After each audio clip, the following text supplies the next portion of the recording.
면을, 아, 우리 민준이가 드디어 해냈어. 드디어 판사가 됐다고 전화기 너머로 들려오는 시어머니의 목소리에 저는 순간 숨을 쉴 수가 없었습니다. 사람들은 남편이 법복을 잊게 된 것을 영광이라고 말했습니다. 하지만 저는 알고 있었습니다.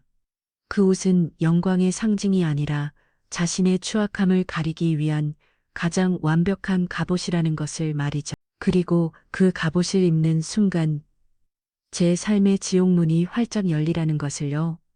오늘 이야기 시작하기 전에 무료로 가능하신 구독과 좋아요 눌러주시면 감동적인 실제 사연을 가장 먼저 받아보실 수 있습니다. 그럼 사연 시작합니다. 그날 우리 집 거실은 온갖 축하의 말들과 값비싼 선물들로 발 디딜 틈이 없었습니다. 거실 중앙에 걸린 남편 강민준의 환한 독사진 아래서 사람들은 연신 샴페인 잔을 부딪혔습니다. 쨍, 쨍하고 수정잔이 부딪히는 소리는 경쾌했지만 제 귀에는 마치 유리가 깨어지는 비명처럼 아슬아슬하게 들려왔습니다. 시어머니는 평생의 수건이라도 이로니어 사람처럼 찾아오는 손님들마다 붙잡고 아들 자랑을 늘어놓으셨습니다. 우리 민준이가 어릴 때부터 남달랐어요. 동네 애들이 흙장난할 때 우리 아들은 벌써 법전을 들춰보던 아이였니까요. 내가 저 아이 판사 만들려고 평생을 바쳤는데 이제야 그 한을 푸네요. 어머니의 목소리는 기붕으로 한 것들도 있었지만 그 눈빛은 언제나처럼 서늘하게 저를 훑고 지나갔습니다. 마치 내다젍게 감히 내 아들의 영광에 흠이라던 애 생각은 말하라라고 말하는 것 같았습니다. 저는 그저 입꼬리에 힘이 한 경련을 일으키며 기계처럼 과일을 나르고 빈잔을 채웠습니다. 사람들은 제게 다가와 말했습니다. 재수 씨 이제 고생 끝났네. 남편이 판사라니 세상에 부러울 게 없겠어. 사모님 소리 들을 날도 머지않았네요. 정말 축하해요. 그들의 말은 진심이었을 겁니다. 그들의 눈에 비신 저는 대한민국에서 가장 성공한 남자의 아내이자 모든 것을 다 가진 여자였으니까요. 하지만 그 순간 저는 세상에서 가장 비참한 죄수였습니다. 남편이라는 이름의 감옥에 갇혀 종신형을 선고받은 죄수요. 남편은 사람들 사이를 유영하듯 오가며 완벽한 주인공 역할을 해내고 있었습니다. 유력 법조계 인사들 앞에서는 겸손한 후배의 얼굴을 대학 동기들 앞에서는 격이 없는 친구의 얼굴을 그리고 침착들 앞에서는 듬직한 가장의 얼굴을 자유자재로 바꿔가면서 말입니다. 그는 제 어깨를 감싸 안으며 마지막이 속삭했습니다. 수지나 웃어 사람들이 다 보잖아. 당신도 기쁘다는 걸 보여줘야지. 그 목소리는 더 없이 다정했지만 어깨를 감싼 그의 소나기는 제 뼈를 의수로 뜨리듯이 강했습니다. 그 선을 안압력에 저는 등 뒤로 식은땀이 흐르는 것을 느꼈습니다. 저것이 바로 강민준의 진짜 얼굴이었습니다. 세상 모든 것을 다 가진 듯 웃고 있지만 그 눈빛 속에는 언제 터질지 모르는 시한폭탄 같은 분노가 도사리고 있었습니다. 잠시 주방으로 비어있는 와인병을 들고 갔을 때였습니다. 남편이 조용히 따라 들어왔습니다. 문이 닫히자마자 그의 얼굴에서 모든 웃음기가 사라졌습니다. 아까 김 부장님한테 인사는 제대로 한 거야? 네. 아, 네. 인사드렸어요. 제대로 하르지 허리만 깍딱 숙이는 게 인사. 내 얼굴에 똥칠을 해도 유분수지 차가운 목소리가 얼음 송곳처럼 제 가슴을 파고 들었습니다. 불과 몇 초 전까지 사람들에게 둘렀어요. 호탕하게 웃던 사람이라고는 믿을 수 없는 냉기였습니다. 죄송해요. 여보, 제가 실수? 당신 인생은 늘 실수투성이야. 내가 아니었으면 당신이 어떻게 이런 자리에 서 있겠어. 주제 파악 좀 해. 그는 제 팔뚝을 거칠게 웃겨지었습니다. 손톱이 살을 파고 드는 아픔에 저도 모르게 얼굴을 징그리자 그가 제 귀가에 속삭했습니다. 표정 관리에 여기서 소리라도 지르면 당신이나 나나 어떻게 되는지 알지. 그는 아무 일도 없었다는 듯 다시 온화한 미소를 지으며 주방을 나섰습니다. 저는 한동안 그 자리에 얼어붙은 채 제 팔뚝에 선명하게 남은 붉은 손자국을 내려다 보았습니다. 저 자국이 마르기도 전에 온몸이 시월엄 멍으로 뒤덮을지도 모른다는 공포가 온몸을 휘감았습니다. 10년 전 그와의 결혼 생활이 처음 시작되었을 때가 떠올랐습니다. 그때의 그는 가난한 것이 생이었습니다. 단칸방과 시작한 신혼생활이었지만 저는 그가 언젠가 큰 사람이 될 것이라 믿었습니다. 그의 예민함과 날카로움조차 위대한 인물이 겪는 성장통이라 생각했습니다.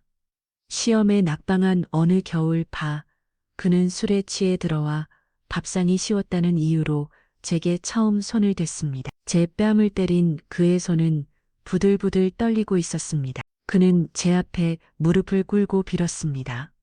수진아, 미안해. 내가 정말 미쳤었나 봐. 다시는 안 그럴게. 내가 너무 스트레스를 받아서 그만, 제발 한 번만 용서해줘. 그의 눈물에 마음이 약해졌던 것이 제 인생 최대의 실수였습니다. 다시는 안 그러겠다는 그의 약속은 그 후로 수백 번 더 깨졌습니다. 폭력은 점점 더 대담해졌고 그의 사과는 점점 더 짧고 무성의해졌습니다. 그리고 마침내 그는 사과조차 하지 않는 괴물이 되어버렸습니다. 파티가 끝나고 마지막 손님까지 현관을 나섰을 때 집안에는 무거운 정적만이 남았습니다. 시험 언니는 피곤하다는 듯 소파에 몸을 기댔고 남편은 넥타이를 거칠게 풀어헤치며 제게 말했습니다. 이리 와서 앉아봐. 저는 심장이 철렁 내려앉는 것을 느끼며 그의 맞은편에 조심스럽게 앉았습니다. 그는 테이블 위에 놓인 와인 잔을 들어 한 입에 털어넣더니 잔을 테이블에 광소리가 나게 내려놓았습니다. 오늘 아주 가간이 덕은 시작이었습니다. 올 것이 오고야 만 것이었습니다. 뭐가 잘못됐나요? 잘못될 내 존재 자체가 잘못됐어. 아까 박이온 사모님이 당신한테 뭘 물었지? 아, 제 고향이 어디냐고 물으셔서 그래서 뭐라고 대답했어? 설마 그 총구석 이름을 그대로 말한 건 아니겠지? 저는 차마 고개를 들 수 없었습니다. 제 아버지가 평생을 바쳐 과수원을 잃은 제기는 세상에서 가장 아름다운 고양이의 이름이 그의 입에서는 더럽고 처박한 무언가가 되어버렸습니다. 왜 말을 못해? 그 이름이 그렇게 자랑스러웠어. 대한민국 최고의 판사 부인이 어디 전기도 안 들어오는 상골촌년이라는 걸 동네 방네 광고하고 싶었냐고. 그의 고함에 시어머니가 미간을 찌푸렸습니다. 민준아, 그만하거라. 피곤하다. 어머니는 가만히 계세요. 이건 저희 부부 문제입니다. 저 여자의 적급한 출신 성분이 앞으로 제 앞길에 얼마나 큰 짐이 될지 어머니는 모르셔서 그래요. 그 순간 저는 깨달았습니다. 그의 성공은 제게 구원이 아니었습니다. 그것은 사형 선고였습니다. 예전에는 가난과 실패가 그의 폭력에 대한 변명거리가 되었지만 이제는 그의 성공과 명예가 저를 짓밟는 새로운 무기가 된 것이었습니다. 그는 자리에서 일어나 제게 다가왔습니다. 저는 공포에 질려 저도 모르게 몸을 움츠렸습니다. 그의 그림자가 거대한 산처럼 저를 덮쳤습니다. 앞으로 내 허락 없이는 입도 뻥긋하지 마. 누가 뭘 모르면 그저 웃기만 해. 넌 그냥 내 옆에 서 있는 예쁜 장식품이야. 알겠어? 그의 손이 제 턱을 붙잡고 억지로 들어 올렸습니다. 그의 눈동자 속에서 저는 벌레보다 못한 제 자신을 보았습니다. 눈물이 뺨을 타고 흘러내렸습니다. 왜 울어? 내가 틀린 말에서 내가 이러기에 뭐가 있다고. 내가 한 거라곤 그저 운 좋게 나 같은 남자 만나서 팔자 고친 것뿐이잖아. 그의 말은 날카로운 칼이 되어 제 심장을 몇 번이고 난 도질했습니다. 지난 10년 그의 뒷바라지를 위해 식당 주방에서 허리가 휘도록 일했던 날들, 달아빠진 그기 죗값을 벌기 위해 밤새워 부업을 했던 시간들이 주맛 덤처럼 스쳐 지나갔습니다. 그 모든 희생이 그의 입에서는 한낱 운 좋은 일로 침부되고 있었습니다. 그가 제 턱을 놓아주자마자 저는 바닥에 주저앉아 소리 없이 울었습니다. 시어머니는 그 모든 광경을 지켜보고 있었지만 아무 말도 하지 않았습니다. 그저 차갑게 식은 차잔을 내려다볼 뿐이었습니다. 그 침묵이 남편의 폭력보다 더 저를 아프게 했습니다. 저것이 바로 이 집안의 방식이었습니다. 외면하고 침묵하고 없는 일처럼 만드는 것. 그날 밤 저는 턱빛 거실에 홀로 남았게 진 유리조각처럼 흩어진 제 마음을 쓸어 담았습니다. 남편의 법복이 걸려있는 의자를 보았습니다. 내일 아침이면 그는 저 옷을 입고 세상의 정의를 심판하러 가겠지요. 그리고 밤이 되면 다시 이 집으로 돌아와 저를 심판할 것입니다. 저는 창문에 비친 제 얼굴을 보았습니다. 눈물 자국으로 얼룩진 생기라고는 찾아볼 수 없는 낯선 여자의 얼굴, 문득 이런 생각이 들었습니다. 이 지옥에서 벗어날 수 있는 방법은 정말 없는 걸까? 이대로 평생을 그의 장식품으로, 그의 감정 쓰레기통으로 살다가 죽어야 하는 걸까? 그때는 몰랐습니다. 그날 밤의 절망이 훗날 제게 가장 큰 해방을 안겨줄 마지막 퍼즐 조각이 될 줄은요. 그리고 그 지옥의 문을 열어줄 열쇠를 가장 예상치 못한 사람이 쥐고 있었다는 것을 말입니다. 그만 좀 해. 당신 사람이야? 그 말이 목구멍 끝까지 차올랐지만 저는 끝내 소리를 내지 못했습니다. 소리를 내는 순간 제 남은 인생이 정말로 부서져 버릴 것 같았기 때문입니다. 그날 이후 남편의 법복은 그의 권력이 되었고 제게는 벗어날 수 없는 족쇄가 되었습니다. 판사가 된 남편 강민주는 더 이상 예전처럼 무식하게 소리를 지르거나 물건을 집어 던지지는 않았습니다. 그의 폭력은 훨씬 더 교묘하고 잔인해졌습니다.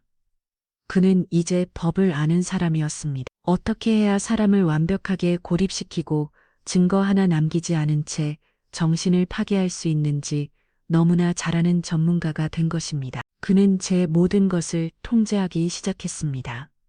제 이름으로 된 신용카드를 정지시켰고 일주일에 딱 10만 원의 현금만을 제 손에 쥐어주었습니다. 시장을 볼 때마다 영수증을 확인했고 1,000원이라도 계산이 맞지 않는 날에는 밤새도록 저를 취조했습니다. 이 돈 어디에 썼어? 말해, 솔직히 말하면 용서해 줄게. 혹시 친정이라도 보는 거야? 그의 목소리는 나긋했지만 그 안에는 사람의 피를 말리는 독이 들어 있었습니다. 그는 제가 친정 식구들과 연락하는 것을 병적으로 싫어했습니다. 혹시라도 제가 이 집 안에 집을 떠벌릴까봐, 아니 어쩌면 제게 돌아갈 곳이 있다는 사실 자체가 그의 심기를 건드렸는지도 모릅니다. 하루는 제가 거실에서 무심코 콧노래를 흥얼거렸습니다. 그날따라 햇살이 너무 좋았기 때문입니다. 그 순간 신신을 보던 남편의 눈빛이 칼날처럼 날아와 제게 바뀌었습니다. 뭐가 그렇게 즐거워? 네, 그냥 날씨가 좋아서 내가 지금 이 나라의 온갖 퉁악범들을 상대하느라 머리가 깨질 것 같은데. 넌 집에서 편히 앉아 노래가 나와. 당신 제정신이야? 그날 이후로 저는 소리내어 웃는 법을 잊어버렸습니다. 제 감정을 표현하는 것은 사치였고 살아있음을 느끼는 것 자체가 죄가 되는 집이었습니다. 아침에 눈을 뜨면 그의 기분을 살피는 것으로 하루를 시작했고 밤에 잠이 들 때까지 그의 심기를 거스르지 않기 위해 필사적으로 제 자신을 지웠습니다. 시어머니는 이 모든 것을 알고 계셨을까요? 아마 그러셨을 겁니다. 하지만 어머니는 그 어떤 것도 보려하지 않으셨습니다. 아들의 성공이라는 달콤한 열매에 취해 그 열매가 썩어가고 있다는 현실을 애써 외면하고 계셨습니다. 어머니는 이제 저를 아가라고 부르지 않으셨습니다. 그저 투명 인간 취급을 하셨죠. 제가 말을 걸면 못 들은 척 다른 곳을 보셨고 제가 차를 내오면 입에도 대지 않고 자리에서 일어나셨습니다. 그 선을 한 무관심은 남편의 폭력만큼이나 제 영혼을 갉아먹었습니다. 사건이 터진 것은 어느 비오는 일요일 오후였습니다. 남편은 주말에도 서재에 틀어박혀 설을 더미와 씨름하고 있었고 저는 시어머니와 함께 거실에서 말없이 TV를 보고 있었습니다. 제가 시어머니께 따뜻한 꿀차를 내어가다가 빗물에 젖은 발코니 바닥에 미끄러져 차잔을 놓치고 말았습니다. 어머, 뜨거운 꿀차가 제 파리로 쏟아졌습니다. 저도 모르게 비명을 질렀고 그 소리에 시어머니가 놀라 저를 돌아보셨습니다. 칠칠 맡기는 그깟 차잔 하나 제대로 못 드니 어머니의 첫마디는 역시나 타박이었습니다. 하지만 제 팔이 순식간에 붉게 달아오르는 것을 보시다니 잠시 표정이 굳어졌습니다. 이리 와보거라. 약이라도 발라야지. 어머니는 마지막에 저를 소파에 앉히고 구급상자를 가져오셨습니다. 차가운 연고를 제 팔을 발라주시던 어머니의 손길이 어느 순간 멈칫했습니다. 어머니의 시선은 화상 자국이 아니라 그보다 조금 위쪽에 있는 제 팔 2개 고정되어 있었습니다. 그곳에는 며칠 전 남편이 제 팔을 비틀며 끌고 갔을 때 생긴 10월 멍이 들어 있었습니다. 미처 가리지 못한 폭력의 흔적이었습니다. 그 멍은 마치 저주받은 낙인처럼 제 고통을 소리 없이 증언하고 있었습니다. 어머니의 동공이 아주 미세하게 흔들리는 것을 보았습니다. 숨을 살피는 소리도 들리는 듯 했습니다. 저는 그 순간 얼어붙은 제 마음에 아주 작은 희망의 불씨가 타오르는 것을 느꼈습니다. 어쩌면 어머니만은 내 편이 되어주시지 않을까. 아들을 꾸짖고 이 지옥에서 나를 꺼내주시지 않을까. 하지만 그 희망은 단 몇 초 만에 산산조각이 났습니다. 어머니는 아무것도 보지 못했다는 듯 다시 제 화상 자국에만 연고를 바르기 시작했습니다. 다음부터는 조심 좀 해라. 집에 귀한 물건이라도 깨면 어쩔 뻔했니? 그 목소리는 전보다 훨씬 더 차갑고 단단했습니다.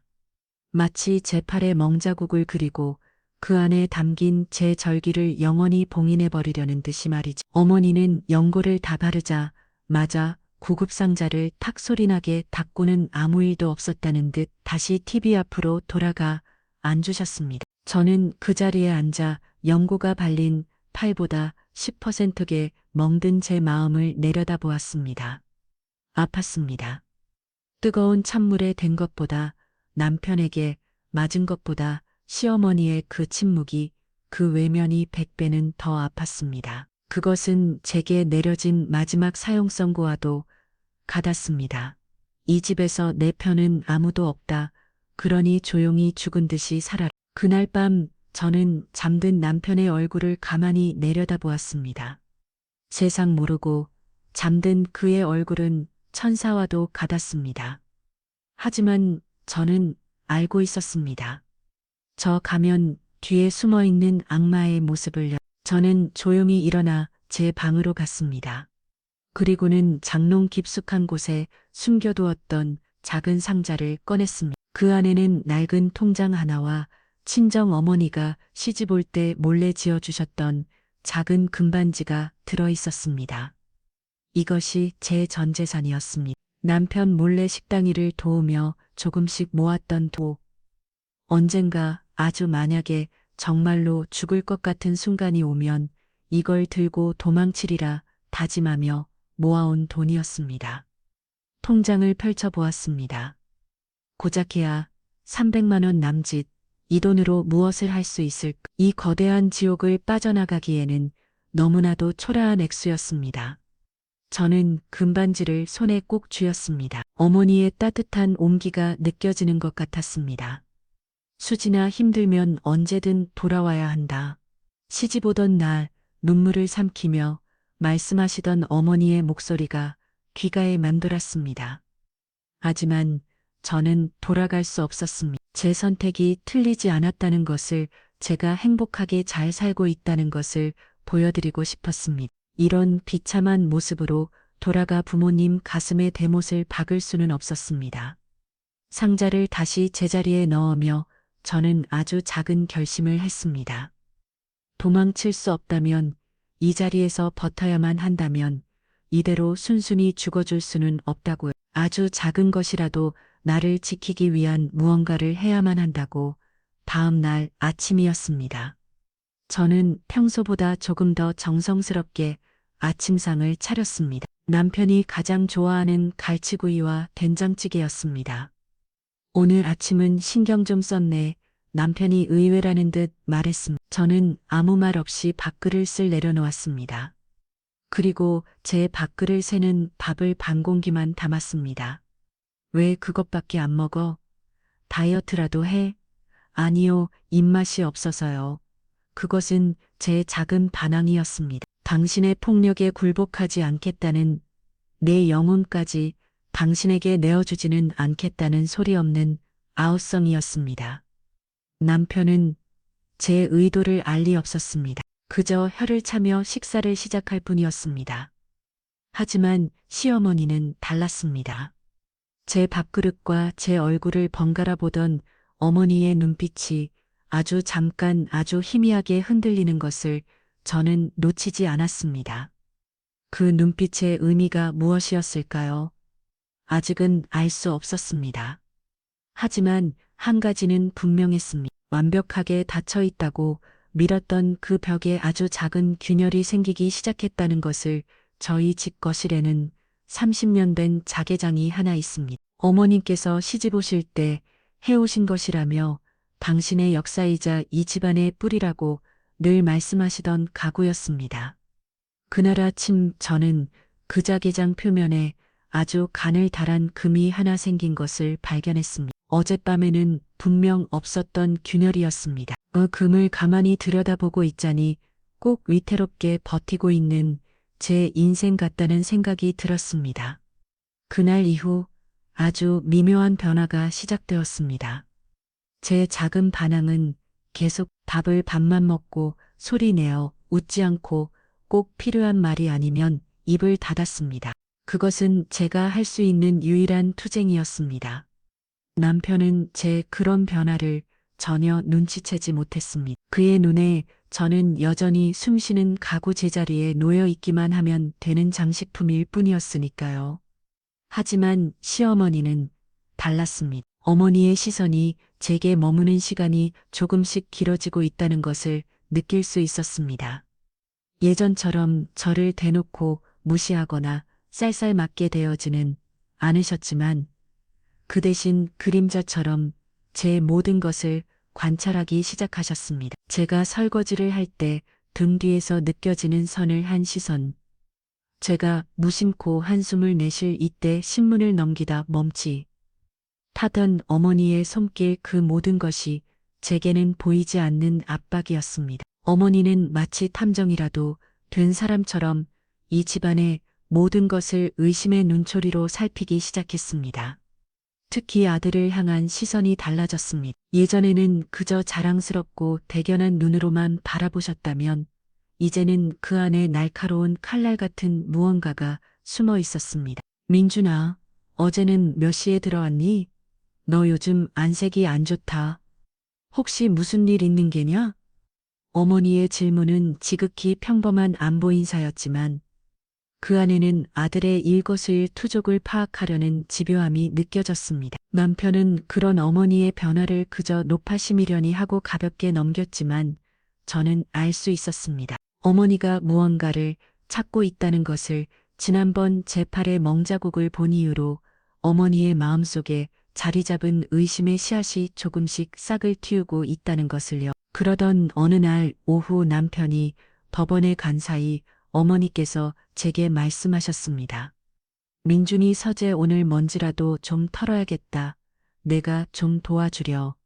남편의 서재는 그만의 성역이었습니다. 시어머니조차도 아들이 없을 때는 함부로 들어가지 않는 공간이었죠. 그런데 그곳을 청소하자니 저는 의아했지만 어머니의 지시를 거역할 수는 없었습니다. 서재에 들어서자 묵직한 책 냄새와 남편의 채취가 저를 짓눌렀습니다. 저는 먼지 덜이를 들고 책장의 먼지를 털기 시작했고 어머니는 아들의 책상 주변을 맴돌았습니다. 그러다 문득 어머니의 손길이 책상 밑 작은 휴지통 앞에서 멈췄습니다. 그 휴지통은 며칠째 비우지 않은 상태였습니다. 남편은 자신의 물건에 손대는 것을 극도로 싫어했기 때문입니다. 어머니는 잠시 망설이는 듯 하더니 이내 허리를 숙여 휴지통 안을 들여다보았습니다. 그리고는 무언가를 발견한 사람처럼 조심스럽게 손을 뻗어 구겨진 종이뭉치 몇 개를 꺼내 들었습니다. 이게 뭐냐? 어머니의 혼잣말에 제 심장이 콩하고 내려앉았습니다. 어머니의 손에 들려있는 것은 제가 며칠 전 밤새 울무섰다가 남편에게 들킬까봐 두려워 갈기갈기 찢어버렸던 편지였습니다. 죽은 친정 어머니에게 보낼 수 없는 편지였습니다. 어머니는 떨리는 손으로 찢어진 종이 조각들을 아들의 책상 위에 올려놓고 마치 깨진 도자기를 맞추듯 조심스럽게 이어붙이기 시작했습니다. 저는 그 자리에 얼어붙어 숨조차 제대로 쉴 수 없었습니다. 도망치고 싶었지만 발이 바닥에 붙어버린 듯 꼼짝할 수가 없었습니다. 제 가장 깊은 상처와 비밀이 남편이 아닌 시어머니의 눈앞에서 발가벗겨지는 순간이었습니다. 조각난 글자들이 하나, 둘씩 제자리를 찾아가며 끔찍했던 그날 밤의 기억들이 문장으로 대절하났습니다. 어머, 나 너무 무서워. 어젯밤 그 사람이 내 머리채를 잡고 이제는 뺨을 때리는 것만으로는 성에 차지 않나 봐. 엄마 판사가 되면 모든 게 나아질 거라고 믿었던 내가 너무 어리석었지. 이 법복은 날개가 아니라 더 무거운 쇠사슬이었어. 그 사람은 내게 말했어. 내가 감히 판사인 자신의 얼굴에 먹칠을 했다고, 내 적흑판 출신이 자신의 발목을 잡는다고. 엄마, 내가 정말 그런 존재야. 아빠가 평생 땀을 역키운 사과남과 그 사람 눈에는 그냥 썩은 과일만도 못한 거였나 봐. 어머님은 아무것도 모르셔. 아니, 어쩌면 알면서도 모른 척 하시는 거겠지. 이 집에서 나는 그냥 숨만 쉬는 인형일 뿐이야. 엄마, 나 너무 아파. 몸보다 마음이 더 찢어질 것 같아. 나 여기서 어떻게 버텨야 해. 편지의 마지막 조각이 맞춰졌을 때 어머니는 아주 오랫동안 믿음도 하지 않았습니다. 저는 어머니의 넓은 등이 아주 작게 떨리고 있는 것을 보았습니다. 얼마나 시간이 흘렀을까. 어머니는 천천히 몸을 돌려 저를 바라보았습니다. 어머니의 얼굴은 하얗게 질려 있었습니다. 평생을 기쁨과 자존심으로 살아온 그 얼굴에 저는 단 한 번도 본 적 없는 깊은 충격과 슬픔 가리고 무보온 분노가 뒤엉켜 있었습니다. 이게 다 사실이냐? 어머니의 목소리는 물기 하나 없이 바싹 마른 나뭇가지처럼 갈라져 나왔습니다. 저는 아무 대답도 할 수 없었습니다. 그저 고개를 떨군 채 눈물만 뚝뚝 흘렸습니다. 제 침묵은 그 어떤 대답보다 더 확실한 긍정이었습니다. 그 순간 어머니의 눈에서 눈물 한 방울이 뚝하고 떨어졌습니다. 그 눈물은 찢어진 편지 위로 떨어져 엄마라고 쓰인 글자를 희미하게 번지게 만들었다네.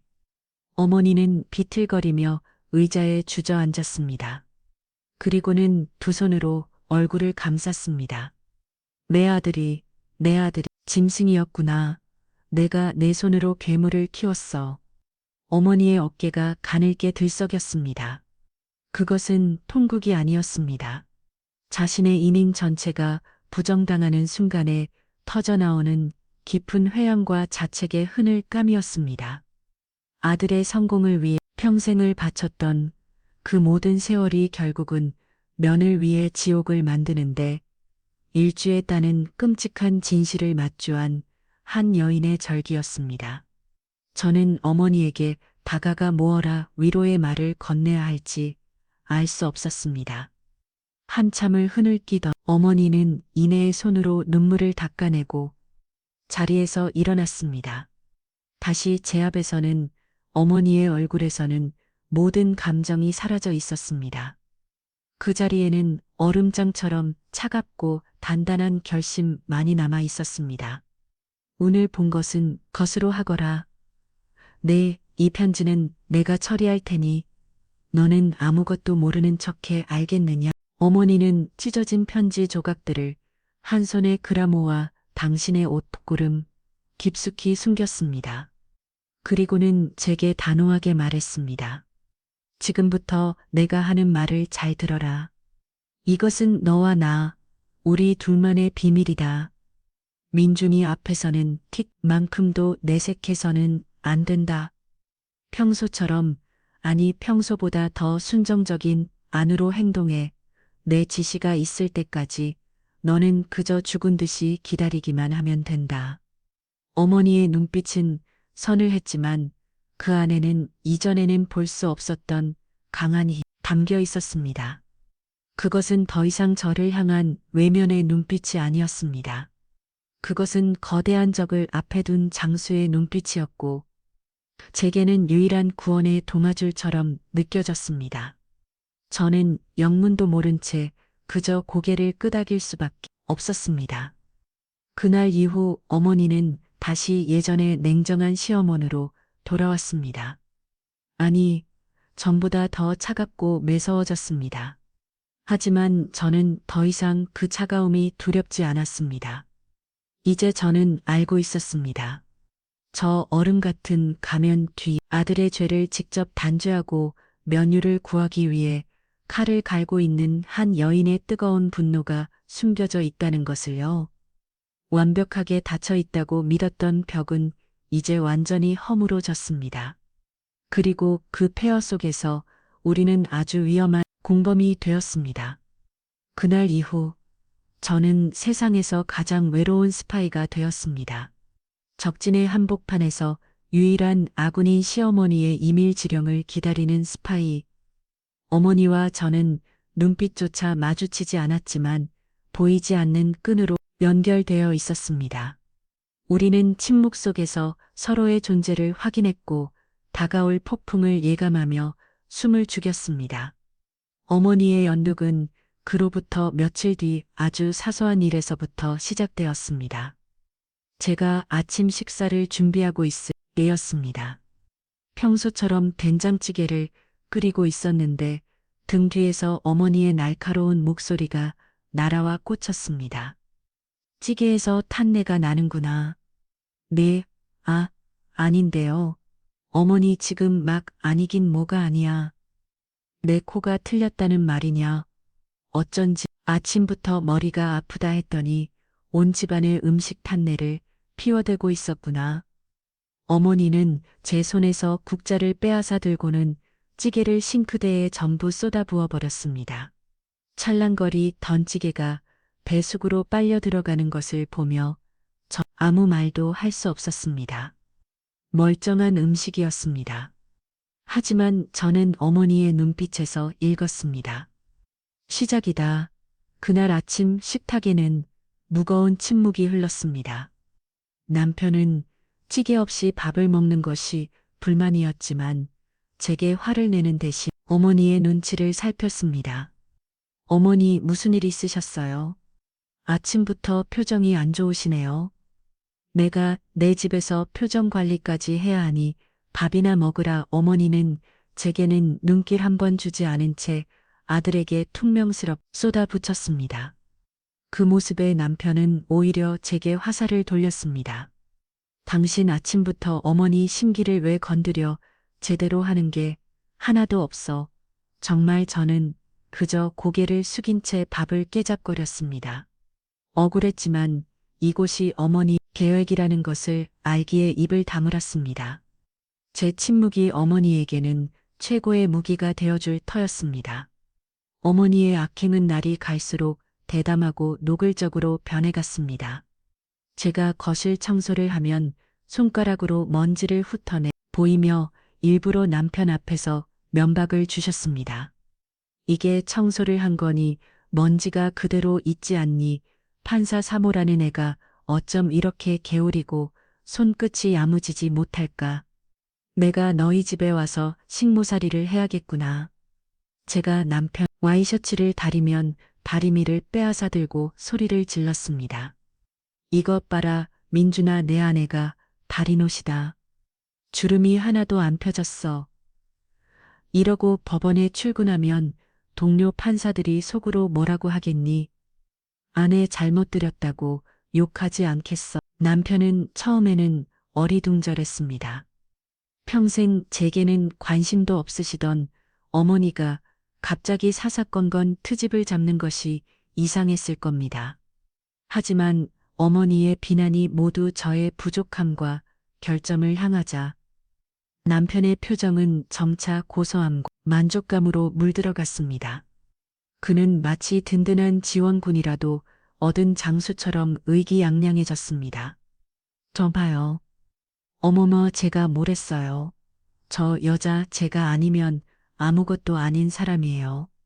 어머니께서 이제라도 제대로 가르치셔야 합니다. 남편은 어머니의 악행을 부추겼고 제 고통을 즐겼습니다. 저는 매일 밤 온몸에 소름이 돋는 것을 느끼게 잠이 들었습니다. 이 집에는 이제 2명의 적이 있었습니다. 한 명은 진짜 적이었고 다른 한 명은 나를 구하기 위해 가면을 쓴 아군이었습니다. 하지만 그 가면이 너무나도 진짜 같아서 저 역시도 가끔은 현실과 연극을 구분할 수 없을 만큼 아팠습니다. 그리고 마침내 운명의 그날이 왔습니다.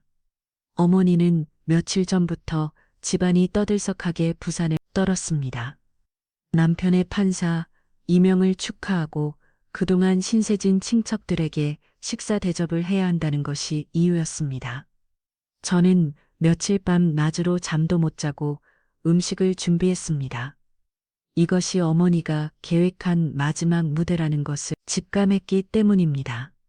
약속된 저녁 시간이 되자 집안은 값비싼 옷과 보석으로 치장한 친척들로 가득 찼습니다.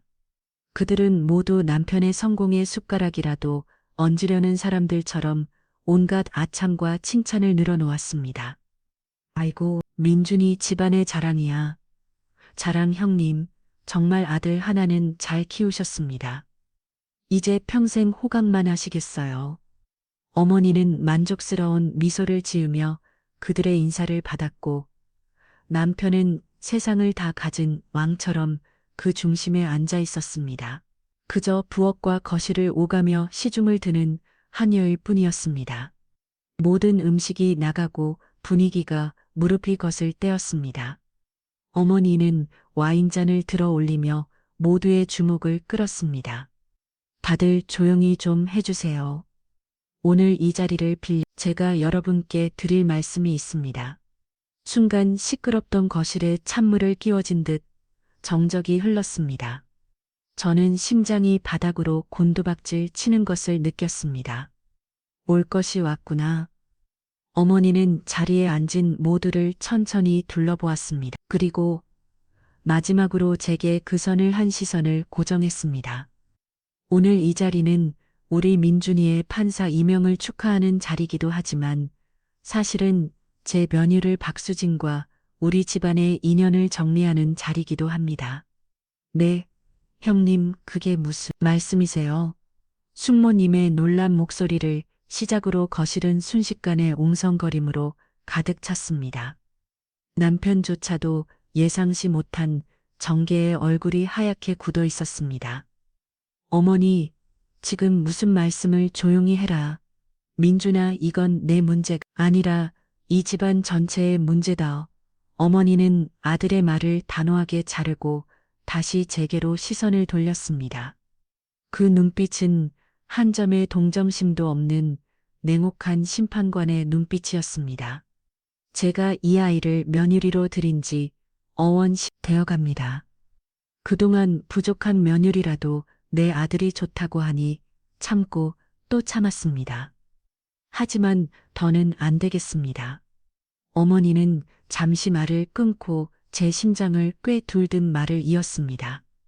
우리 민준이는 이제 그냥 내 아들이 아닙니다. 대한민국의 정의를 책임지는 판사입니다. 그런 사람의 아내가 저렇게 근본도 없고 무식해서 해야 되겠습니까? 얼마 전에는 판사들 사모님들 모임에 나가서 자기 고향이 어디 총구석이라고 더 벌리는 바람에 제 얼굴이 뜨거워서 혼났습니다. 어디 그분인 줄 아십니까? 씀씀이는 또 어지나 해뿐지 제 아들이 피다몰 여번 돈을 친정에 퍼다 나르기 바쁩니다. 제가 몇 번을 주의를 줬지만 도무지 고쳐지질 않아요. 이런 애를 옆에 두고 우리 민준이가 판사 일에 전념할 수 있겠습니까? 모든 것이 거짓말이었습니다. 하지만 그 거짓말은 너무나도 그럴듯해서 친척들은 모두 수근거리며 저를 격렬의 눈초리로 쳐다보기 시작했습니다. 저는 피가 거꾸로 쏟는 것 같았지만 어머니 계획을 망칠 수는 없었습니다.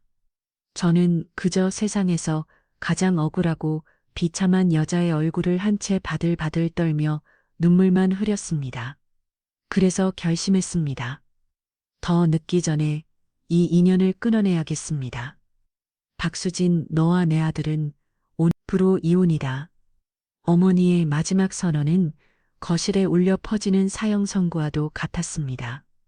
저는 그 자리에 주저앉아 차마 소리도 내지 못한 채 어깨를 들썩이며 울었습니다. 제 연기는 완벽했습니다. 하지만 그 눈물은 절반쯤은 진짜였습니다. 수많은 사람들 앞에서 발가 벗겨진 채 모욕당하는 이 순간이 연극이라는 것을 알면서도 너무나도 아프고 서러웠기 때문입니다. 남편은 충격에 빠진 얼굴이었지만 그의 눈빛 깊은 곳에서는 희미한 기품의 빛이 새어나오고 있었습니다. 자신이 참아하지 못했던 말을 어머니가 대신해 준 것에 대한 안도감이었을 겁니다. 그 아수라장 속에서 저는 고개를 들어 시어머니를 보았습니다. 어머니는 여전히 얼음 같은 표정으로 저를 내려다보고 있었습니다. 하지만 그 찰나의 순간 저는 보았습니다. 제기만 보내는 아주 미세한 눈짓을 잘하고 있다. 조금만 더 버텨라. 그 눈짓 하나에 저는 다시 한번 무너져 내리는 척하며 바닥에 엎드려 통곡했습니다. 그래요, 어머니. 전 버틸 겁니다. 이 비정한 연극의 끝에서 우리 둘 다 웃을 수 있는 그날까지 내가 정말 버려진 걸까? 아니면 이것이 나를 구하기 위한 유일한 방법이었을까? 그날 밤 친척들이 모두 돌아간 텅 빈 거실에 엎드려 통곡하며 저는 수없이 제 자신에게 물었습니다. 어머니가 제기 보는 그 미세한 눈치, 그것은 정말 조금만 더 버티라는 아군의 신호였을까요? 아니면 모든 것을 잃은 며느리를 향한 마지막 동정 혹은 조롱이었을까요? 그날 이후 집안은 얼음장처럼 차가워졌습니다. 남편은 제게 이혼 서류를 준비하라고 윽박지르면서도 한편으로는 이 상황을 와껏 즐기고 있었습니다. 그는 더 이상 제 눈치를 보지 않았습니다. 어머니라는 절대 권력을 등에 업네 쓰니까요. 이제 그는 이 집의 왕이었고 저는 왕의 처분을 기다리는 반역조인이었습니다. 어때 어머니가 직접 나서니까 이제 좀 실감이나. 그는 소파에 다리를 꽂고 앉아 와인을 음미하며 제게 말했습니다. 저는 바닥에 엎드려 걸레질을 하고 있었습니다. 당신이 이 집안에 얼마나 어울리지 않는 존재인지 이제야 모두가 알게 된 거야. 진작에 내 말 들었으면 좋았잖아. 조용인 그림자처럼 살았으면 이런 꼴은 안 당해도 됐을 텐데. 그의 목소리에는 승리자의 여유가 넘쳤습니다. 그는 제가 불쌍하다는 듯 혀를 찼지만 그 눈빛은 환해로 번들거리고 있었습니다. 제 불엉이 그의 가장 큰 행복이었습니다. 저는 아무 대답도 하지 않았습니다. 어머니의 지령은 죽은 듯이 기다리는 것이었으니까요. 저는 완벽하게 망가진 여자를 연기했습니다. 밥도 제대로 넘기지 못했고 밤마다 악몽에 시달리는 척 흔을 깼으며 넋이 나간 사람처럼 집안을 배회했습니다. 제 몰골은 하루가 다르게 초췌해졌습니다. 시어머니는 그런 저를 격렬 어린 눈으로 쳐다볼 뿐이었습니다. 꼴 보기 싫으니 내 눈앞에서 쏙 치워라. 어머니는 제가 애써 차린 밥상도 뒤엎었고 제가 마주오면 길을 비키라는 듯 헛기침을 했습니다. 그 비정한 연극은 너무나도 실감나서 가끔은 저조차도 어머니의 진심을 의심하게 될 정도였습니다. 정말로 어머니는 나를 버리신 걸까? 찢어진 편지를 보고 잠시 흔들렸지만 결국 아들의 명의를 지키는 쪽을 택하신 걸까? 불안감이 독보처럼 제 마음속에서 자라났습니다. 이혼 서류가 제 앞에 놓인 것은 그로부터 사흘 뒤였습니다. 남편은 변호사를 통해 일사천리로 서류를 준비했습니다. 위자료는 단 한 푼도 없었습니다. 오히려 부정한 행실과 과도한 낭비로 혼인 파탄의 원인을 제공하였습니다. 라는 터무니없는 조항만이 명시되어 있었습니다. 제 10년의 희생이 그렇게 더러운 거짓말로 매도도하고 있었습니다. 자, 찍어 당신이 좋아하는 도장놀이 실컷 하게 해줄게. 남편은 제 앞에 인주와 도장을 던지듯 내려놓았습니다. 시어머니는 팔짱을 긴 채에 조금 떨어진 곳에서 이 모든 광경을 지켜보고 있었습니다. 그 얼굴에는 어떤 감정도 읽을 수 없었습니다. 저는 떨리는 손으로 도장을 집어들었습니다. 이 종이 한 장의 도장을 찍으며 모든 것이 끝이었습니다.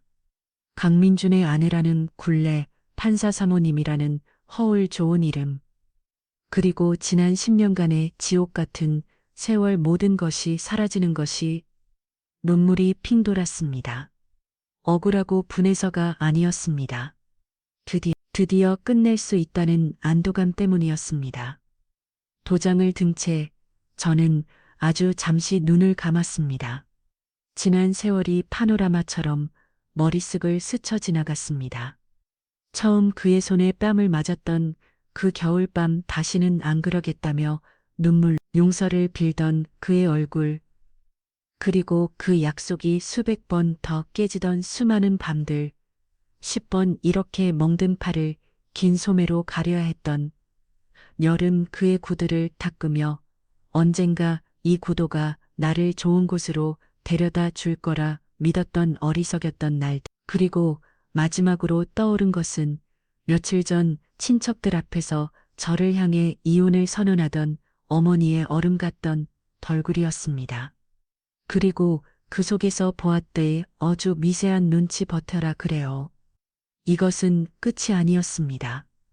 이것은 시작이었습니다. 나를 버리는 것이 아니라 나를 살리는 것이었습니다. 이 지옥에서 나를 꺼내기 위한 어머니의 마지막 사태였습니다. 그 사실을 깨닫는 순간 제 온몸을 질르던 거대한 돌덩이가 사라지는 것 같았습니다. 숨통이 튀었습니다. 지난 10년간 단 한 번도 느껴보지 못했던 짜릿한 해방감이 온몸의 세포 하나하나를 깨우기 시작했습니다. 저는 눈을 떴습니다. 제 눈에서는 더 이상 눈물이 흐르지 않았습니다. 그 대신 아주 옅은 미소가 입가에 번졌습니다. 뭐야, 그 표정은 드디어 미쳤어. 남편이 어이없다는 듯 말했습니다. 저는 아무 대답 없이 도장의 인주를 꾹 눌러 묻혔습니다. 그리고는 이혼 서류에 박수진이라는 이름 옆에 한치의 망설임도 없이 도장을 찍었습니다. 광하고 울리는 소리가 제 새로운 인생의 축포처럼 들렸습니다. 그리고 저는 자리에서 일어났습니다. 뻣뻣하게 굳어있던 어깨를 활짝 폈습니다. 늘 바닥만 향이 있던 고개를 꼭꼭 씻으렸습니다. 그리고는 아주 나지막이 콧노래를 흥얼거리기 시작했습니다. 어릴 적 친정 어머니가 자주 불러주시던 아주 오래된 자장가였습니다. 너 지금 뭐 하는 거야? 남편이 기겁하며 소리쳤습니다. 저는 대답 대신 아주 천천히 몸을 움직였습니다. 발끝으로 원을 그리고 팔을 들어 나비처럼 날갯짓을 했습니다. 그것은 춤이 아니었습니다. 지난 10년간 묶여있던 제 영혼을 풀어내는 해방의 몸짓이었습니다. 한 걸음 또 한 걸음, 제 발걸음은 점점 더 가벼워졌습니다. 저는 텅 빈 거실을 무대 삼아 홀로 춤을 추었습니다. 눈물이 뺨을 타고 흘렀지만 그것은 슬픔의 눈물이 아니었습니다. 태어나서 처음 느껴보는 벅찬 희열의 눈물이었습니다. 남편은 완전히 넋이 나간 얼굴로 저를 보고 있었습니다.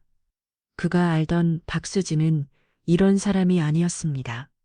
늘 그의 발치에서 숨죽여 옳던 그림자가 던 여자는 이제 없었습니다.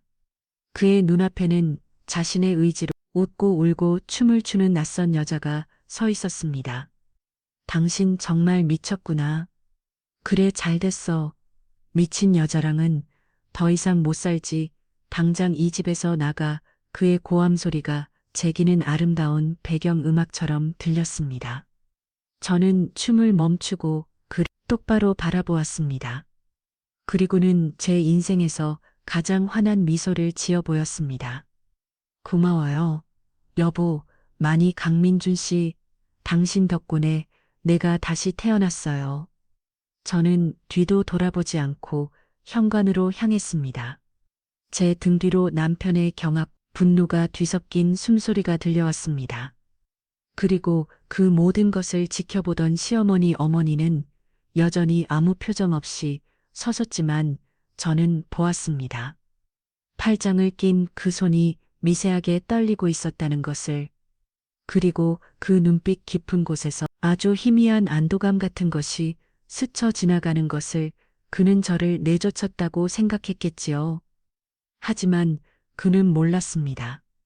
그가 연 곳은 지금 문이 아니라 제기는 천국으로 향하는 유일한 비상구였다는 것을. 저게 정말 미쳤나? 현관문이 광하고 닫히는 소리가 거실을 울렸지만 남편은 한동안 그 자리에 못 박힌 듯 서 있었습니다. 방금 전 제 아내가 보여준 기괴한 춤사위와 섬뜩할 정도로 환한 미소, 그 모든 것이 현실이라고 믿기지 않는 얼굴이었습니다. 그의 완벽한 시나리오가 가장 예상치 못한 방식으로 찢겨나간 것에 대한 당혹감과 분노가 그를 집어삼키고 있었습니다. 그는 부들부들 떨리는 손으로 테이블 위에 와인병을 집어들더니 그대로 바닥에 내동댕이 쳤습니다. 와장창 안은 파여름과 함께 가피 산 와인이 바닥을 붉게 물들이는 모습이 꼭 피바다 같습니다. 미친년, 감히 내 뒤통수를 쳐. 내가 누구 덕에 여태껏 먹고 살았는지 잊어버린 거야. 그의 분노는 이내 제게로 향했습니다. 아니, 저를 대신할 새로운 희생양, 바로 그의 어머니를 향했습니다. 어머니, 이게 다 뭐예요? 어머니가 저 여자를 내쫓는다고 해서 가만히 있었던 이게 무슨 꼴입니까? 저 여자가 지금 우리 집안을 어떻게 우롱하고 나갔는지 보셨어요? 그는 어머니가 이 모든 상황을 수습해 주리라 믿는 것 같았습니다. 언제나처럼 자신의 뒤에서 모든 것을 해결해 주던 그 강하고 완벽한 어머니 말입니다. 하지만 어머니는 아무 대답이 없었습니다. 그저 핏물처럼 번져가는 와인을 턱빈 눈으로 내려다보고 있을 뿐이었습니다. 그 침묵이 남편의 분노에 더욱 불을 지폈습니다. 어머니, 뭐라도 말씀 좀 해보세요. 저 여자가 저렇게 나가면 밖에 나가서 무슨 소리를 할 줄 알고 당장 사람 시켜서 잡아야 합니다. 무릎 굴리고 싹싹 빌게 만들어야. 그 순간이었습니다. 어머니께서 천천히 고개를 들었습니다. 그리고는 아들을 향해 한 걸음 또 한 걸음 아주 느리고 무겁게 다가가기 시작했습니다. 그 걸음 거리는 마치 무거운 쇠사슬을 찬 제수와도 같았고 평생을 질져온 업보에 무게를 느끼게 했습니다. 남편은 어머니의 기백에 눌려 저도 모르게 빗걸음질 쳤습니다. 어머니, 왜 그러세요? 어머니는 아들의 코앞에 멈춰섰습니다. 그리고는 평생 단 한 번도 본 적 없는 지독한 경멸과 슬픔이 뒤섞인 눈으로 아들을 올려다보았습니다. 어머니의 입술이 가늘게 떨렸습니다.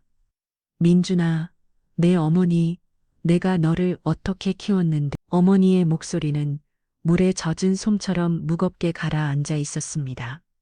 나는 평생 너 하나만 보고 살았다. 내가 세상에서 제일 잘나고 훌륭한 사람이 되게 해달라고. 새벽마다 찬물로 목욕하며 빌고 또 빌었다. 내가 판사가 되던 나는 이제 죽어도 여한이 없다고 생각했다. 내 인생이 드디어 보상받는다고 생각했다. 어머니는 잠시 숨을 골랐습니다. 그 눈에서 귀여이 눈물 한 방울이 뚝 하고 떨어졌습니다. 그런데 아니었어. 내가 내 손으로 금지옥력 키운 내 아들이 사람이 아니라 짐승이었어. 그것도 아주 칠이 나쁘고 추악한 짐승만도 못한 놈이었어. 어머니, 지금 무슨 말씀을 하시는 거예요? 남편이 귀급하며 소리쳤습니다. 그 순간 어머니의 손이 번개처럼 나라와 아들의 뺨을 훌류쳤습니다. 짝 하는 소리가 거실을 저렁저렁하게 울렸습니다. 어머니는 평생 자식에게 손 한 번 대본 적이 없는 분이셨습니다. 이 짐승만도 못한 놈 어머니의 절규가 터져 나왔습니다. 그리고는 아들의 맥살을 거칠게 움켜쥐었습니다. 평생 고고하게 살아온 여인의 몸에서 나온 것이라고는 믿을 수 없는 무서운 힘이었습니다. 내가 저 아이한테 무슨 짓을 했는지 내가 다 알아. 이선재에서 내가 찢어버린 저 아이의 피는 물을 내가 말이다. 어머니는 다른 한 손으로 옷고름 속에 숨겨두었던 찢어진 편지 조각들을 꺼내 아들의 얼굴에 뿌렸습니다. 종이 조각들이 눈처럼 흩날리며 그 위에 적힌 제 고통의 흔적들이 잠시 모습을 드러냈다가 사라졌습니다. 법복이 저 아이에게는 쇠사슬이었다고 했다. 내 성공이 저 아이에게는 지옥문이었다고 했어. 내가 사람이냐, 내 성공을 위해 평생을 바친 않게. 내가 어떻게 이럴 수 있어. 남편의 얼굴은 하얗게 질리다 못해 10% 그는 어머니의 소나기에서 벗어나려 발버둥 찼지만 어머니는 놓아주지 않았습니다. 오해세요. 어머니, 저 여자가 어머니한테 거짓말한 거예요. 저 여자가 원래 좀 이상해요. 과대망상도 있고. 닥쳐. 어머니의 고함에 남편 비겁한 변명은 산산조각이 났습니다. 내가 저 아이 팔을 새겨놓은 10%런 멍자국도 내가 봤다. 그걸 보고도 내 아들은 아닐 거라고, 내가 잘못 본 거라고 애써 외면했던 내가 천하의 죄인이다. 어미라는 작자가 제 아들 짐승이 되어가는 꼴을 알면서도 눈을 감았어. 저 아이가 그 지옥 속에서 하루하루 썩어 먼드러지는 동안 나는 내가 차려주는 밥을 꾸역꾸역 받아 먹었어. 어머니는 더 이상 말을 잇지 못하고 아들의 가슴에 얼굴을 묻은 채 대성통곡하기 시작했습니다. 그것은 분노의 울음이 아니었습니다. 자신의 인생 전체를 바쳐 싸우는 신전이 사실은 괴물을 키우는 재단디였다는 것을 깨달은 한 어머니의 피를 토하는 듯한 회한의 울음이었습니다. 내가 다 잘못했어. 저 아이를 지켜주지 못한 것도, 나고 너를 이따의 괴물로 만든 것도 다 이 어머니 잘못이다. 남편은 그게야 모든 상황을 파악한 듯 얼굴에서 피기가 완전히 가셨습니다. 그는 더 이상 변명도 저항도 하지 못했습니다. 어머니의 통곡 속에서 그는 자신의 완벽했던 세계가 무너져 내리는 소리를 듣고 있었습니다. 한참을 울던 어머니는 이내 고개를 들었습니다. 눈물로 범벅이 된 그 얼굴은 성모 마리아처럼 성스러우면서도 악마를 심판하는 여신처럼 무서웠습니다. 어머니는 아들의 맥살 놓고 한 걸음 뒤로 물러섰습니다. 그리고는 제 평생 잡지 못할 가장 단호하고 비장한 목소리로 말했습니다. 나가라. 네, 이 집에서 당장 나가. 너는 더 이상 내 아들이 아니다. 어머니, 제발 제가 다 잘못했어요. 한 번만 용서해 주세요. 남편은 그제야 어머니의 바지가 랑이를 붙잡고 애원하기 시작했습니다. 하지만 어머니의 마음은 이미 돌아선 뒤였습니다. 용서는 저 아이에게 가서 피로라 내가 인간이라면 평생을 저 아이 발치에서 속죄하며 살아. 하지만 나는 너를 용서할 수가 없다. 내가 너를 용서하는 순간 나는 내 죄의 공범이 되는 것이니 어머니는 싸늘하게 아들의 손 뿌리치고 몸을 돌렸습니다. 그리고는 단 한 번도 뒤돌아보지 않은 채 자신의 방으로 걸어 들어갔습니다. 광하고 닫히는 문소리는 모자간의 인연이 완전히 끊어졌음을 알리는 소리였습니다. 거실에는 이제 남편 혼자만 덩그러니 남았습니다. 그는 무너져 내린 자신의 완곡한 가운데서 망연자실한 표정으로 주저앉아 있었습니다. 그가 그토록 자랑스러워하던 성공, 명예, 그리고 완벽한 가정, 그 모든 것이 한낱 신기루처럼 사라져버린 뒤였습니다. 저는 그제야 깨달았습니다.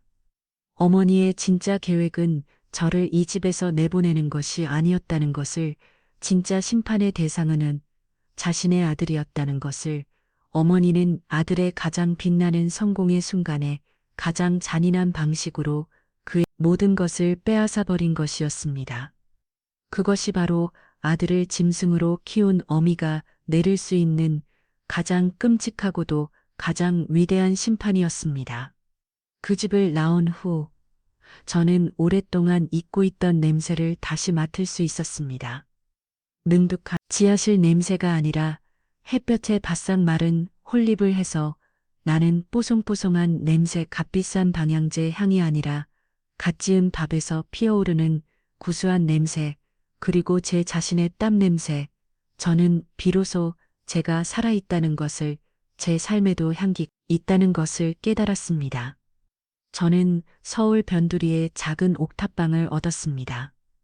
보증금은 친정 부모님 몰래 제가 모아두었던 덧던 비상금으로 겨우 마련했습니다. 방 안에는 낡은 냉장고와 작은 가스레인지, 그리고 얇은 요한책 전부였습니다. 그 남자의 집거실 화장실보다도 작은 공간이었지만 제기는 세상에서 가장 넓고 안전한 성이었습니다. 누구의 눈치도 본 필요 없이 마음껏 숨 쉴 수 있고 소리내어 웃을 수 있는 곳, 밤이 되어도 더 이상 공포 떨지 않아도 되는 곳. 저는 동네의 작은 꽃집에서 아르바이트를 시작했습니다. 시급은 얼마 되지 않았지만 매일 향기로운 꽃을 만지고 행복한 표정으로 꽃을 사가는 사람들을 보는 것만으로도 제 마음은 조금씩 치유되는 것 같았습니다. 아가씨, 웃는 게 참 예쁘네. 꽃보다 더 예뻐.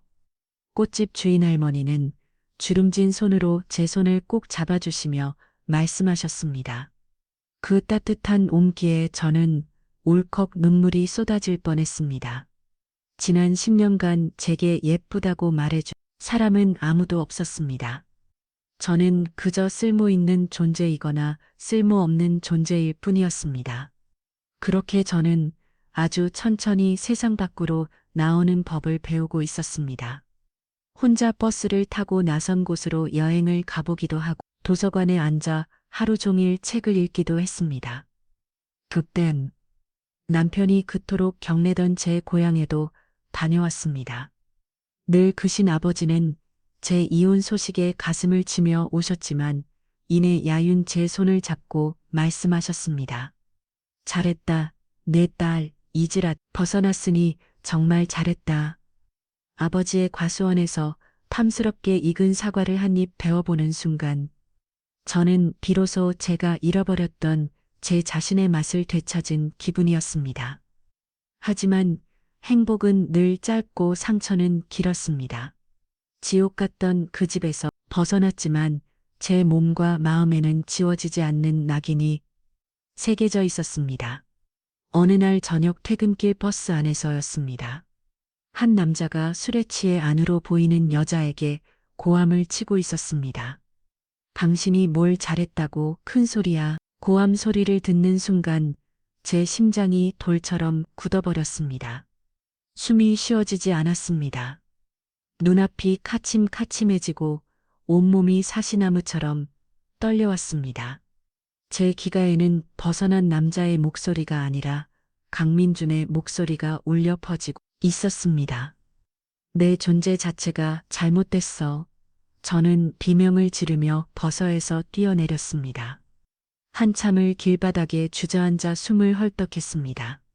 지나가는 사람들이 이상한 눈으로 쳐다봤지만 아무것도 신경 쓸 수 없었습니다. 저는 그제 알았습니다. 저는 그 집에서 탈출한 것이 아니었습니다. 저는 여전히 그 남자의 그림자 안에 갇혀 있었습니다. 그 기억은 보이지 않는 감옥이 되어 평생 저를 따라다닐 것이었습니다. 그날 이후 트라우마는 시도 때도 없이 덮쳤습니다. 잠결에 들리는 작은 소리에도 경기를 일으키며 깨어났고 TV 뉴스에서 법복을 입은 사람만 봐도 심장이 내려앉았습니다. 강민준, 그 이름은 제게 영원히 사라지지 않을 악몽이었습니다. 그는 정말로 몰랐겠을 가끔 그런 생각이 들었습니다. 어머니의 손에 이끌려 그 집에서 쫓겨난 뒤 그는 어떻게 되었을까? 신문이나 뉴스 어디에서도 그의 소식은 찾아볼 수 없었습니다. 마치 처음부터 세상에 존재하지 않았던 사람처럼 흔적도 없이 사라져버렸습니다. 하지만 저는 알고 있었습니다. 그 남자는 그렇게 쉽게 무너질 사람이 아니라는 것을. 그는 지금 어딘가에서 복수의 칼날을 갈고 있을지도 모릅니다. 불안한 예감은 틀리지 않았습니다. 며칠 뒤 친정아버지에게서 다급한 전화가 걸려왔습니다. 수진아, 별일 없지? 혹시 낯선 사람이 찾아오거나 하지는 않았니? 아버지, 무슨 일이세요? 뭐니, 다. 아니다. 그냥 몸 조심하라고, 문단속 잘하고. 아버지는 끝내 말씀해 주시지 않았지만 저는 직감할 수 있었습니다. 그가 움직이기 시작했다는 것. 그는 저를 찾고 있었습니다. 제게 빼앗긴 모든 것을 되찾기 위해, 아니, 저를 완전히 파멸시키기 위해 온몸의 피가 차갑게 식는 것 같았습니다. 이제 겨우 한 발짝 내딛었을 뿐인데 다시 그 지옥으로 끌려 들어갈 수는 없었습니다. 저는 공포에 질려 당장이라도 짐을 싸서 어디론가 도망쳐야 할 것 같았습니다. 바로 그때였습니다. 제 휴대폰이 울렸습니다. 화면에 뜬 이름은 제 심장을 먹게 만들기에 충분했습니다. 어머님, 그날 이후 단 한 번도 연락이 없었던 시어머니였습니다. 저는 떨리는 손으로 통화 버튼을 눌렀습니다. 여보세요. 나다. 수화기 너머로 들려오는 어머니의 목소리는 예전처럼 차분했지만 그 안에는 깊은 피로와 비장함이 서려 있었습니다. 몸은 괜찮았냐? 내 어머니. 그래, 다행이구나. 어머니는 잠시 침묵했습니다. 그 침묵 속에서 저는 어머니가 수만 가지 말을 삼키고 있다는 것을 글을 낄 수 있었습니다. 수진아, 네. 그 아이가 너를 찾고 있다는 소식 들었다. 불안하겠지. 무서울 테고 하지. 걱정하지 말 거라. 다시는 내게 그런 끔찍한 일이 생기게 두지 않을 테니. 어머니의 목소리에는 강철 같은 의지가 담겨 있었습니다. 내가 이 모든 것을 끝내려고 한다. 어머님, 그게 무슨. 민준이는 법의 심판만으로는 부족해. 아이는 자신이 저지른 죄가 무엇인지 평생 깨닫지 못할 게다. 그 아이에게 가장 큰 벌은 자신이 평생을 바쳐 쌓아놓은 모든 것이 한순간에 무너져 내리는 것을 제 눈으로 똑똑히 보게 하는 것이야. 수화기 너머로 종이가 바스락 거리는 소리가 들렸습니다. 나는 지난 몇 주간 민준이의 모든 것을 파헤쳤다. 그 아이가 판사가 되기 위해 저질렀던 온갖 비리들, 검은 돈을 받고 억울한 사람에게 죄를 뒤집어 씌웠던 사건들, 그 모든 증거를 내 손에 쥐고 있다. 어머니의 목소리는 한치의 흔들림도 없었습니다. 그것은 아들을 고발하는 어미의 목소리가 아니었습니다. 괴물을 처단하려는 심판관의 목소리였습니다.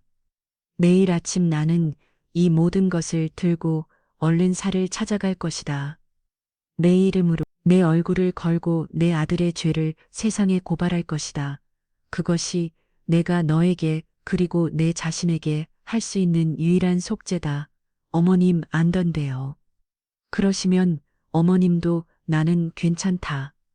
나는 평생을 죄인으로 살아갈 테니 그러니 너는 이제 잊고 너의 삶을 살아라. 행복하게 아주 오랫동안 그것이 내가 내게 해줄 수 있는 가장 큰 위로다 전하는 그것으로 끊겼습니다.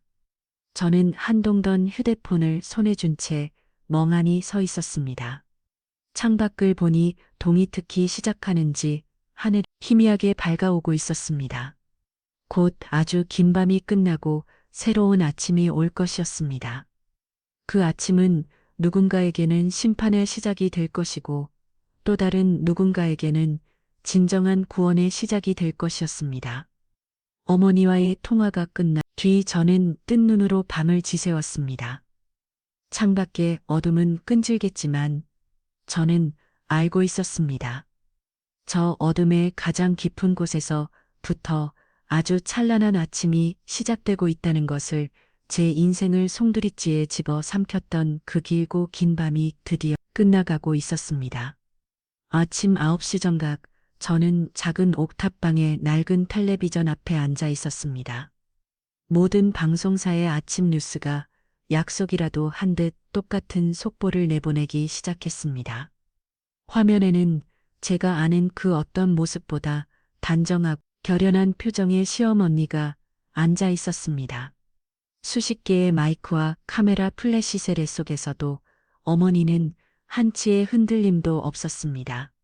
속보기행직 부장판사 모친 아들 비리 정격 폭로 어머니의 입이 열렸습니다. 그 입에서 나오는 말들은 한때 이 나라의 정의를 상징했던 한 남자의 모든 것을 무너뜨리는 거대한 망치가 되었습니다. 저는 괴물을 키운 어미입니다. 어머니의 첫마디였습니다. 그 한 문장의 기자회견장은 물론이고 텔레비전을 지켜보던 대한민국 전체가 숨을 죽였습니다. 제 아들 강민준 부장판사는 법복 뒤에 숨어 온갖 추악한 죄를 저질러 왔습니다. 그는 돈을 받고 죄인의 형량을 깎아주었으며 힘없는 자에게 억울한 누명을 씌웠습니다. 그리고 그는 지난 10년간 자신 아내를 상습적으로 폭행해온 파렴치한 폭력범입니다. 어머니는 준비해온 서류 뭉치를 기자들 앞에 던졌습니다. 그 안에는 아들의 범죄를 입증하는 녹취록과 계좌네요. 그리고 제가 찢어버렸던 그 피눈물 섞인 편지의 사본까지 들어 있었습니다. 이 모든 죄를 알면서도 저는 아들의 성공을 위해 눈을 감았습니다.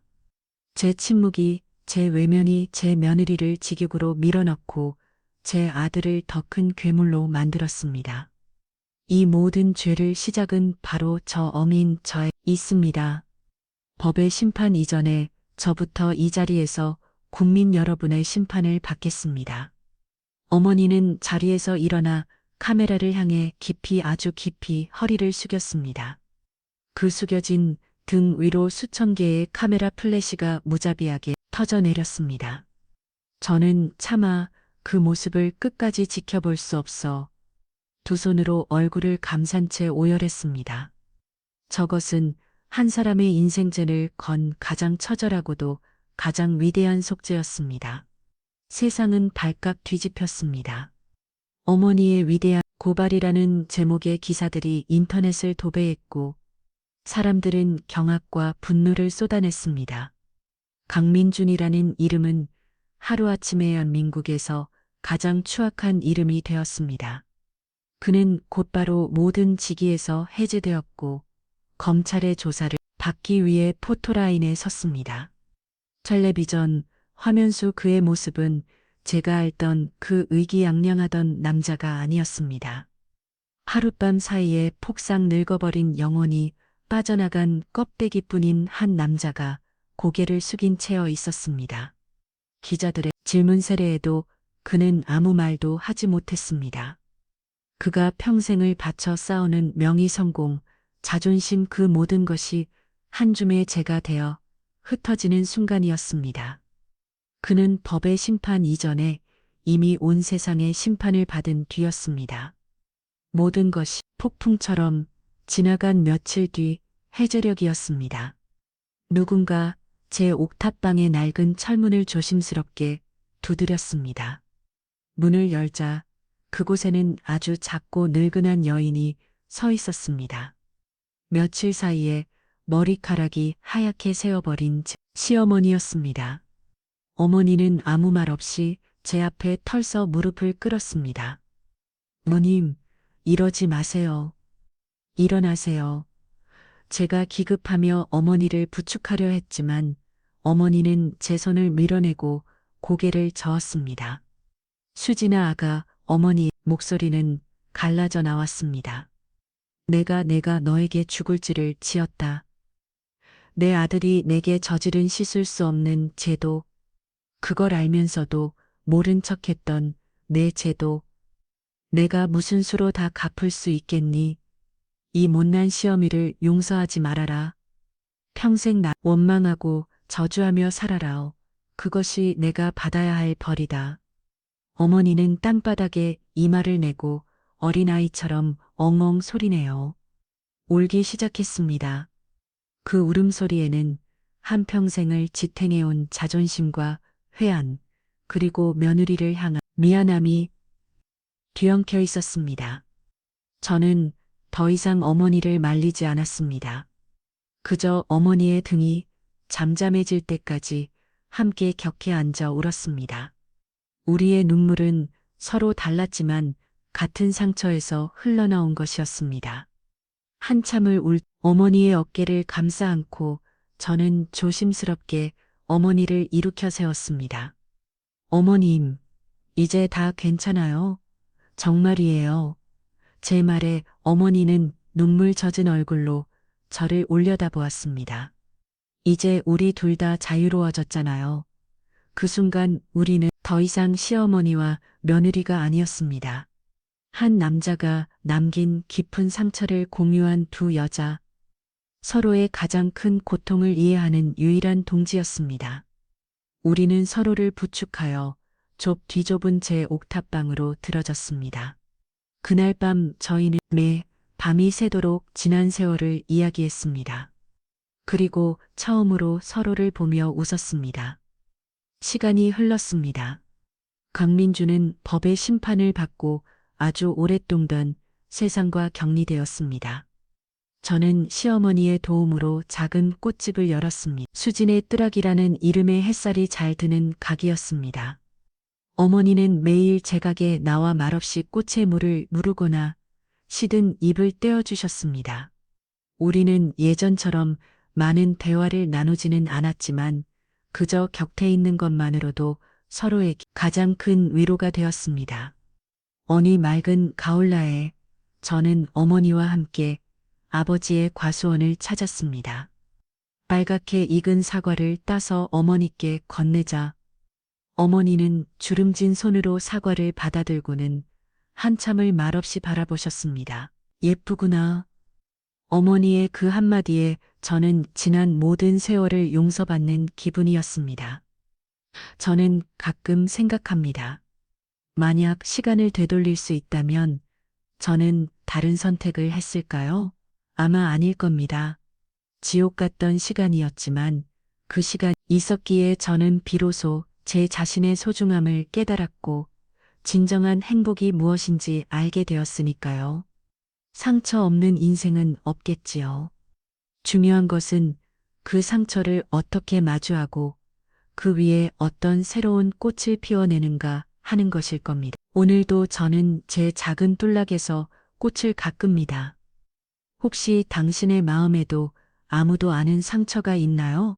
그렇다면 아주 작은 화분이라도 좋으니 당신만의 꽃을 한번 심어보는 것은 어떨까요? 어쩌면 그 작은 생명이 당신의 무너진 세상을 다시 일으켜 세월 가장 위대한 힘이 되어줄지도 모르니까요.